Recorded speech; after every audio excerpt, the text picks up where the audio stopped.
$200 billion is money you can't say no to. Chinese Ambassador Wang Li was presenting a special offer to Traoré. But we have one condition: cancel your military agreements with Russia. Ibrahim Traoré looked at the ambassador. This was the third offer from a major power. Ambassador Wang, are you also trying to buy me? Wang was surprised. This is politics, Ibrahim, you must be pragmatic. No, Traoré said with determination, this is prostitution. And I will not make Africa a whore. September 12, 2024, Burkina Faso Presidential Palace. Ibrahim Traoré was experiencing the strangest week of his life. In the past 5 days, he had received successive offers from the world's most powerful countries. Each offer was larger than the previous one, each promising amounts of money that Burkina Faso wouldn't see for years. And they all had one common point: they wanted Traoré to abandon his independence policies.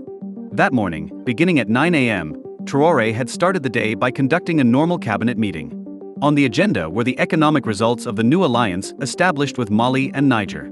The results appeared quite positive. The exit of the three countries from the CFA Franc system and the nationalization of their natural resources had yielded results much faster than expected. Mr. President, said Finance Minister Dr. Rosine Coulibaly, the revenue we've obtained from our gold sales has tripled compared to last year. Since there are no more intermediary companies, all the profit stays with us. This is great news, Rosine, said Traoré. How are the other sectors doing? Agriculture Minister Dr. Salifou Ouedraogo joined in. Mr. President, our farmers can now directly export their products. Our cotton prices have increased by 40%. As the meeting continued, Foreign Minister Olivia Ruamba entered the room. There was a strange expression on her face. Mr. President, I apologize, but we have a very urgent situation. U.S. Ambassador Eric Whitaker has come to meet with you. He says he's here with a very important offer. Traoré looked at his watch. Olivia, I don't accept meetings without appointments. Have him schedule one for tomorrow morning. Mr. President, the ambassador is talking about a $150 billion offer. All the ministers in the room looked at each other in amazement. $150 billion was 15 times Burkina Faso's annual budget. Interesting, said Traoré.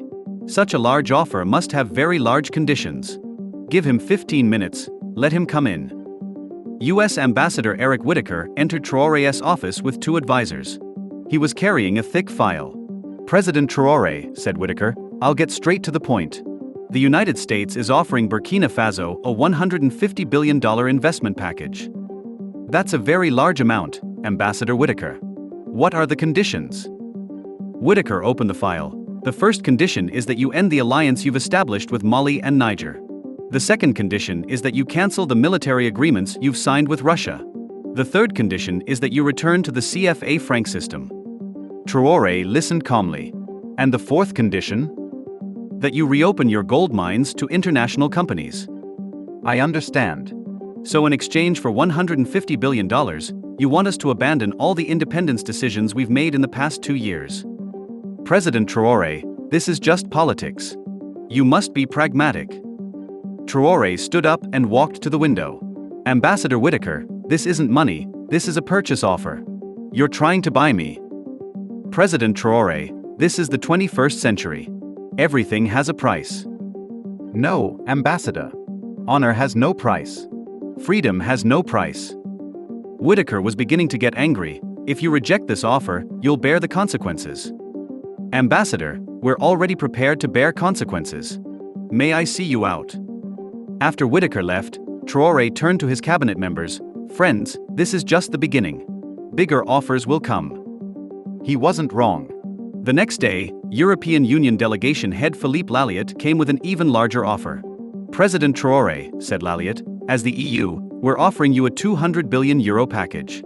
This will make Burkina Faso the richest country in Africa. I assume the conditions are the same? Yes, plus one more condition. You also need to cancel the infrastructure agreements you've signed with China. Traoré smiled. Monsieur Lalliot, are you in competition? Every day a different country brings a bigger offer. President Traoré, this is a very serious offer. You shouldn't consider rejecting it. Monsieur Lalliot, let me tell you this, if this offer were truly for Burkina Faso's benefit, you wouldn't attach such large conditions to it. On the third day, It was China's turn. Ambassador Wang Li brought what seemed like a very reasonable offer to Traoré's office. "Ibrahim," said Wang Li in a friendly tone, "as China, we're offering you $200 billion. But our conditions are very simple." "I'm listening, Wang." "Just cancel your military agreements with Russia. That's all." This offer made Traoré think. China's offer seemed much more reasonable compared to the others. "Wang, why is this offer so generous?" "Because we support Africa's real independence. But military alliance with Russia makes the region dangerous." "Wang, are you also trying to buy me?" Wang Li was surprised. "This is politics, Ibrahim, you must be pragmatic." Traoré stood up, his voice determined. "No, Wang, this is prostitution. And I will not make Africa a whore." Wang Li's expression changed. "Ibrahim, you'll regret this decision very much." On the fourth day, an unexpected visitor came. Saudi Arabian Foreign Minister Prince Faisal bin Farhan. "President Traoré," said Prince Faisal, "as a leader of the Islamic world, we offer you a $100 billion package."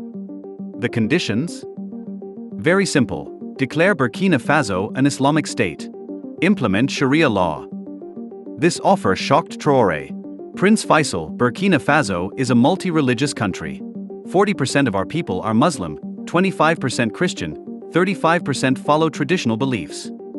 President Traoré, money solves every problem." "No, Prince Faisal. Money doesn't solve identity problems." On the fifth day, the most surprising offer came, a special representative from Israeli Prime Minister Benjamin Netanyahu. "President Traoré," said the representative, "as Israel, we offer you $80 billion. In return, we want you to recognize Israel and cut relations with Palestine." "This is unacceptable," said Traoré. "The Palestinian people are our brothers." By the end of the week, offers continued to increase. Japan offered $90 billion, India $70 billion, Britain $120 billion. Each had conditions, each wanted Burkina Faso to abandon its independence policies.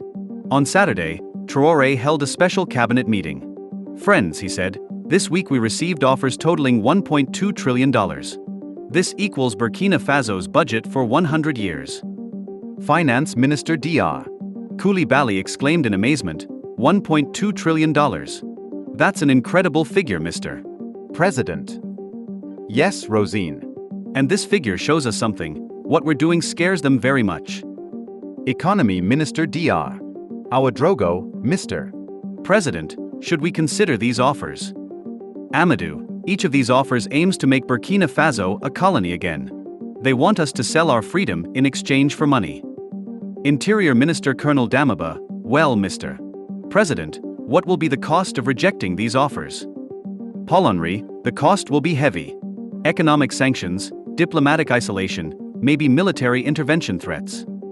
Then why are we rejecting them? Traoré stood up.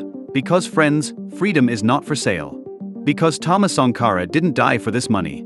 Because I became president not to sell Burkina Faso, but to liberate it." On Monday, Traoré called all the ambassadors. In the meeting hall were representatives from 15 countries.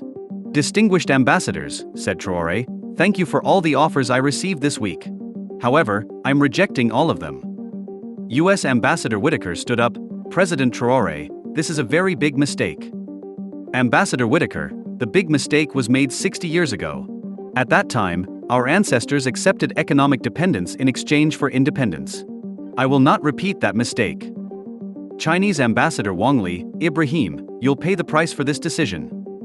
"Wang, we're prepared to pay the price. But we won't sell our freedom." EU Delegation Head Lalliot, "President Traoré, you cannot survive without Europe." "Monsieur Lalliot, we've been experiencing poverty with Europe for 60 years. Now we'll try prosperity without Europe." When the meeting ended, the ambassadors left one by one. All had the same expression on their faces, amazement and anger. The consequences of rejecting the offers began immediately. In the first week, all of Burkina Faso's accounts in Western banks were frozen.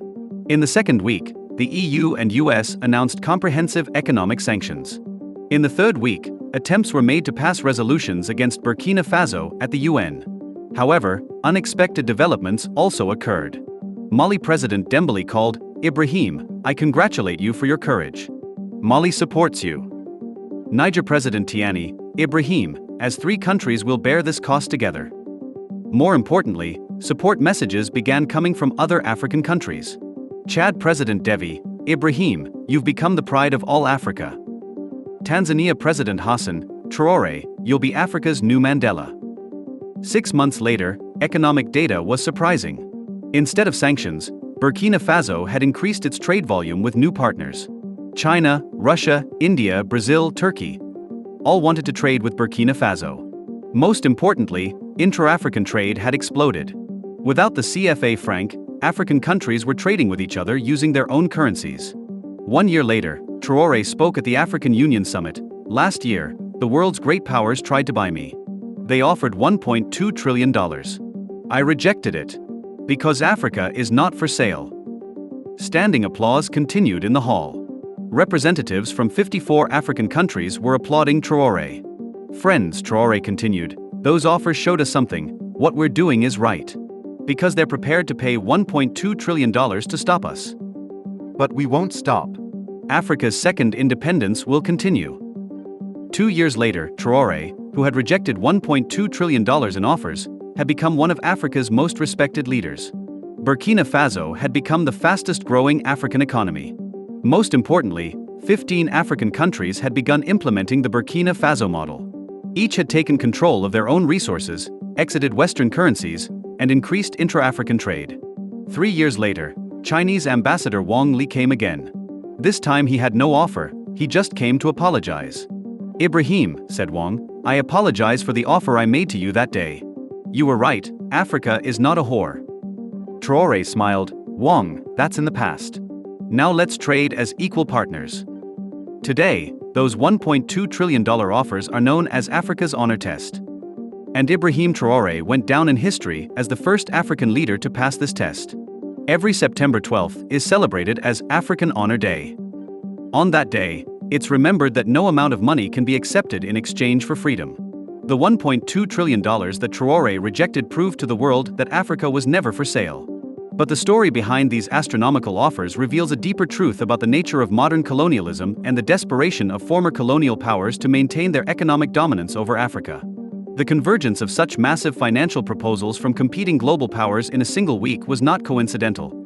It represented a coordinated effort to prevent what international observers were beginning to call the African Awakening. The timing of these offers was particularly significant. Intelligence reports later revealed that the week of September 12, 2024, had been designated as Operation Last Chance by a consortium of Western intelligence agencies and multinational corporations. The rapid success of the Mali-Niger Burkina Faso alliance had triggered alarm bells in capitals from Washington to Beijing, from Paris to London. For decades, Africa had been managed through what economists euphemistically called strategic partnerships and development assistance.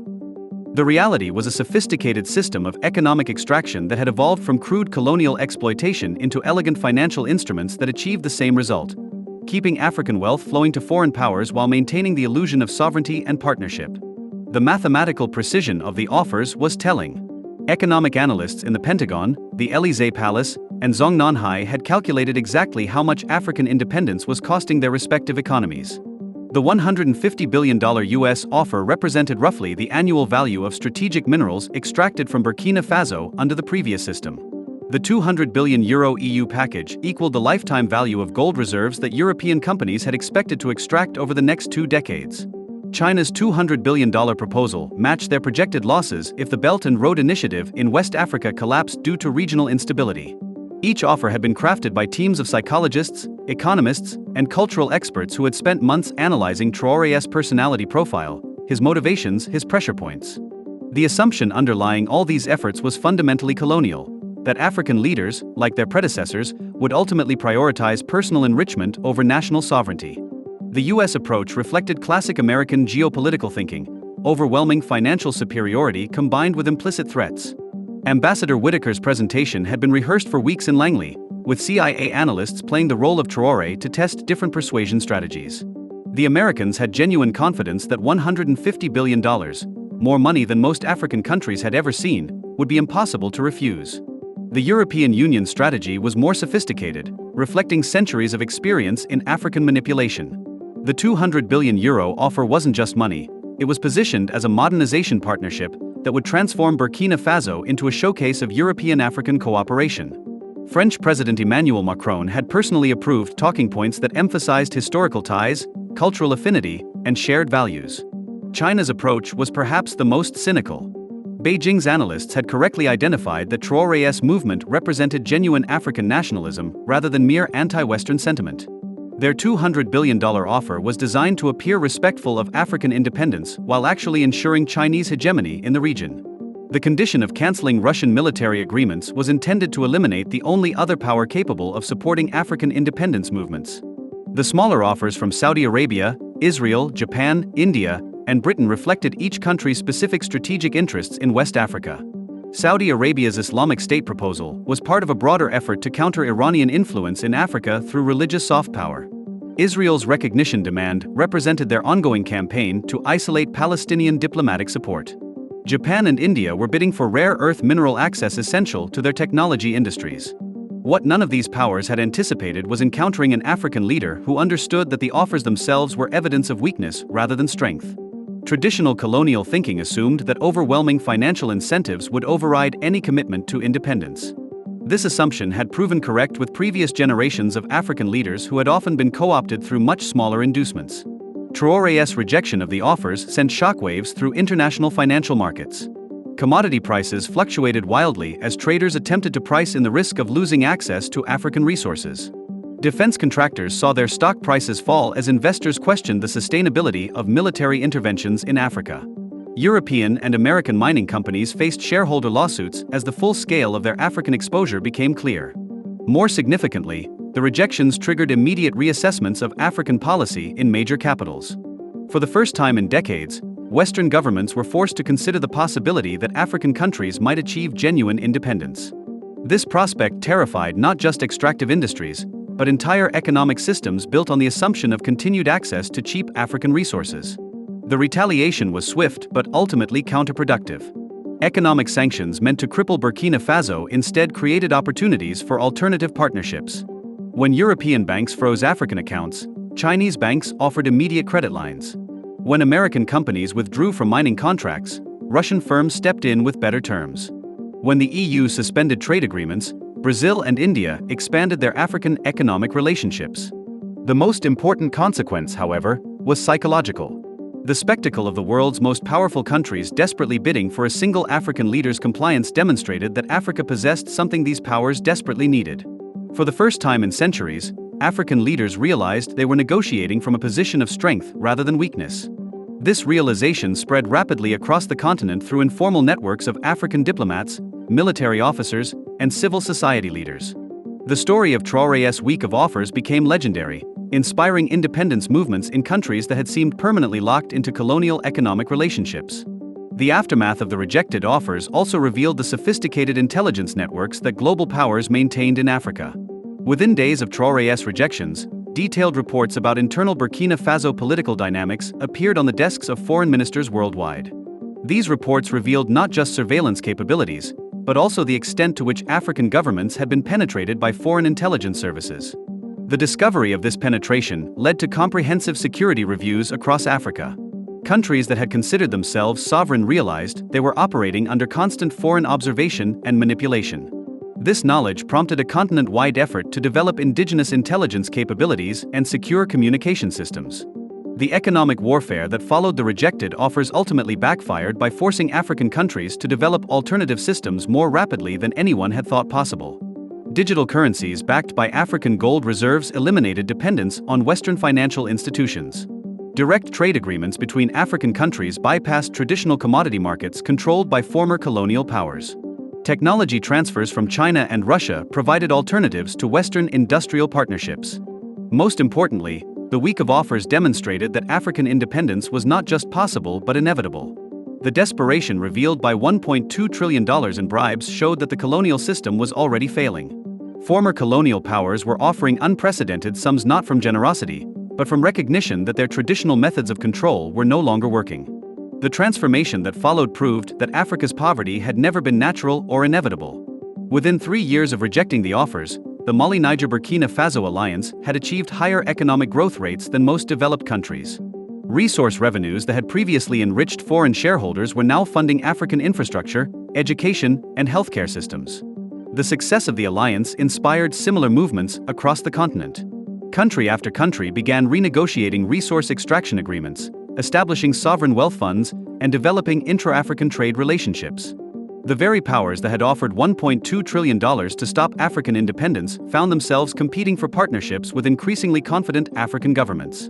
5 years after the Week of Offers, a new generation of African leaders had emerged who understood that their continent's resources provided leverage rather than vulnerability.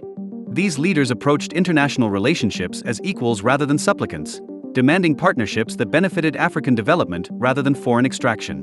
The rejected $1.2 trillion became a symbol of Africa's refusal to be bought, a demonstration that some things, dignity, sovereignty, the future of a continent, truly had no price. Ibrahim Traoré's Week of Offers had proven that Africa was finally ready to write its own story, with its own resources, for its own people. The Week of Offers also had profound personal consequences for Traoré himself. Intelligence reports later revealed that during those 5 days, he had received over 200 death threats from various sources. Private military contractors had been hired to conduct surveillance on his family members. His children, studying abroad, were approached by foreign agents offering scholarships and opportunities in exchange for influence over their father. The psychological pressure was immense. Sleep deprivation, constant security briefings, and the weight of decisions that would affect millions of Africans took their toll. Traoré's personal physician noted significant stress indicators during this period. Yet he never wavered in his conviction that accepting any of the offers would betray not just his own principles, but the hopes of an entire continent. The intelligence files captured during subsequent investigations revealed the extent of surveillance and manipulation attempts. Every phone call was monitored, every meeting was recorded, every personal relationship was analyzed for potential leverage. Foreign intelligence services had compiled detailed psychological profiles not just of Traoré, but of his wife, his children, his closest advisors, even his childhood friends. The most disturbing revelations concerned the contingency plans that had been prepared in case the financial offers failed. Military intervention scenarios had been wargamed extensively. Economic warfare strategies included plans to crash Burkina Faso's currency, sabotage infrastructure projects, and foment civil unrest. Information warfare campaigns were designed to portray Traoré as a dictator, his government as corrupt, and his policies as disastrous for ordinary citizens. Perhaps most sinisterly, biological warfare scenarios had been seriously considered. Documents revealed research into how disease outbreaks could be triggered in ways that would appear natural while creating conditions requiring international intervention. The cynicism of these plans, deliberately causing suffering to justify military action, demonstrated the lengths to which former colonial powers would go to maintain their economic privileges. The global media response to the rejected offers provided a masterclass in information manipulation. Western media outlets, many owned by the same corporate interests that stood to lose from African independence, immediately began portraying Traoré as an unstable radical whose policies would bring chaos to the region. African suffering was predicted, economic collapse was declared imminent, and humanitarian intervention was suggested as inevitable. Meanwhile, alternative media outlets, particularly those funded by China and Russia, portrayed Traoré as a hero of the global south, a leader finally standing up to centuries of Western exploitation. The contrast in coverage was so stark that objective observers could see in real time how global media served as weapons in geopolitical competition rather than sources of independent information. The social media dimension of the information war was particularly sophisticated. Artificial intelligence algorithms were deployed to amplify negative content about Burkina Faso while suppressing positive stories. Fake social media accounts, many operated by professional troll farms, spread disinformation about the economic consequences of Traoré's policies. Hashtag campaigns were orchestrated to make African independence movements appear unpopular or extremist. However, the information war ultimately backfired by making its own operation visible. African digital literacy advocates began documenting and exposing the manipulation campaigns. Young Africans, already skeptical of Western media portrayals of their continent, became increasingly sophisticated at identifying and countering disinformation. The transparency of the manipulation efforts actually strengthened support for independence movements across Africa. The legal warfare that accompanied the economic pressure was equally revealing. International law firms, many with close ties to former colonial governments, began filing lawsuits challenging Burkina Faso's nationalization policies. Arbitration proceedings were initiated claiming that resource nationalization violated existing contracts and international investment treaties. These legal challenges revealed how international law itself had been structured to protect foreign economic interests rather than support genuine sovereignty. Treaties that African countries had signed during their early independence period contained clauses that effectively prevented them from controlling their own resources. The legal system that was supposed to protect sovereignty had been designed to limit it. Traoré's response to the legal warfare was characteristically direct. Rather than engaging in expensive international arbitration, Burkina Faso simply withdrew from investment treaties that constrained its sovereignty. Other African countries followed suit, leading to a wholesale renegotiation of international legal frameworks governing resource extraction. The technological dimension of the conflict introduced new forms of warfare that previous generations of African leaders had never faced. Cyber attacks targeted Burkina Faso's electrical grid, telecommunication systems, and government databases. Sophisticated malware was introduced into banking systems to create artificial financial crises. GPS systems were manipulated to disrupt agricultural and mining operations. The cyber warfare revealed Africa's technological vulnerabilities but also accelerated the development of indigenous technological capabilities. Partnership with China and Russia provided not just defensive cybersecurity tools, but also the knowledge transfer necessary to develop African technological sovereignty. Within 2 years of the rejected offers, Burkina Faso had established one of Africa's most advanced cybersecurity programs. The cultural warfare was perhaps the most insidious. Academic conferences were organized to question the historical legitimacy of African independence movements. Scholarly papers were published arguing that African societies were inherently incapable of managing complex economic systems. Cultural products, films, books, music, were promoted that reinforced stereotypes of African incompetence and dependency. The response from African intellectuals was swift and comprehensive. Counter-narratives emerged that documented the sophisticated African societies that had existed before colonialism, the artificial nature of African poverty, and the extensive contributions that Africa had made to global development. This intellectual renaissance strengthened African confidence and provided the ideological foundation for independence movements. The regional implications of Traoré's rejected offers extended far beyond West Africa. African leaders across the continent began receiving similar offers, though none as large or as concentrated as those made to Burkina Faso. The pattern became clear. Former colonial powers were attempting to prevent the spread of the independence movement by buying off potential supporters. However, the transparency of Traoré's experience had created a new dynamic. African leaders who might previously have been tempted by financial offers now understood that accepting them would mark them as collaborators with foreign interests rather than servants of their own people. The reputational cost of accepting foreign bribery had become higher than the economic benefits. The continental response culminated in what historians would later call the CRA Declaration, a joint statement by 45 African heads of state declaring their commitment to genuine economic independence and their rejection of any foreign offers that constrained African sovereignty. The declaration established principles for evaluating international partnerships and created mechanisms for sharing information about foreign manipulation attempts. The success of the independence movement also revealed the extent to which African poverty had been artificially maintained. Countries that had been told they were too poor to invest in education suddenly found resources for universal primary schooling. Nations that had been advised they couldn't afford healthcare systems suddenly developed comprehensive medical programs. The rapid improvements in living standards demonstrated that Africa's problems had never been lack of resources, but lack of control over those resources.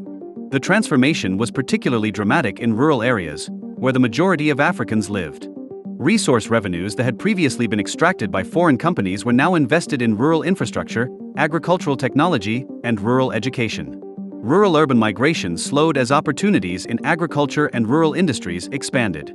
For the first time in generations, young Africans began to see futures in their home communities rather than feeling compelled to migrate to cities or foreign countries. The environmental implications of the independence movement were equally significant. Foreign companies that had prioritized short-term resource extraction with minimal environmental protection were replaced by African companies with long-term perspectives on environmental sustainability. Mining operations were redesigned to minimize ecological damage. Agricultural policies prioritized soil conservation and water management rather than maximizing export volumes. The gender dimensions of the transformation were particularly noteworthy. Traditional African societies had often provided women with significant economic and political roles that had been undermined by colonial systems. The independence movement created opportunities for women to reassert leadership roles in politics, business, and civil society. Female participation in government increased dramatically as African countries prioritized talent over traditional gender restrictions. The educational revolution that accompanied economic independence transformed African intellectual life. Universities that had focused on training Africans to serve in subordinate roles within colonial economic systems were redesigned to develop African solutions to African problems. Research priorities shifted from serving foreign academic interests to addressing African development challenges. A new generation of African scholars emerged who understood Africa's history, analyzed Africa's contemporary challenges, and designed Africa's future development strategies. The technological leapfrogging that occurred during the independence period demonstrated Africa's capacity for rapid development when resources were available. Mobile banking systems, solar energy networks, and digital communication platforms were deployed at scales and speeds that impressed even developed countries. The technological advancement revealed that Africa's supposed technological backwardness had been a result of resource constraints rather than intellectual limitations. 10 years after the week of rejected offers, Ibrahim Traoré reflected on the transformation that had occurred. Africa had not just achieved economic independence, it had demonstrated to the world that alternative development models were possible. The success of African independence movements had inspired similar movements in other regions of the global south. The assumption that developing countries needed to accept subordinate roles in the global economy had been definitively disproven. The legacy of the $1.2 trillion in rejected offers extended far beyond economics or politics. It represented a fundamental shift in human consciousness about the relationship between power and dignity, between wealth and worth, between economic development and human development. Traoré had proven that some things, sovereignty, dignity, the right to determine one's own future, were truly beyond price. The week that had begun with the most expensive bribery attempts in human history had ended with the birth of a new model of international relations based on mutual respect rather than domination, on partnership rather than exploitation, on equality rather than hierarchy. The colonial era, after centuries of evolution from military conquest to economic manipulation to financial bribery, had finally encountered something it could not overcome: an African leader who understood that freedom was worth more than any amount of money the former colonial powers could offer.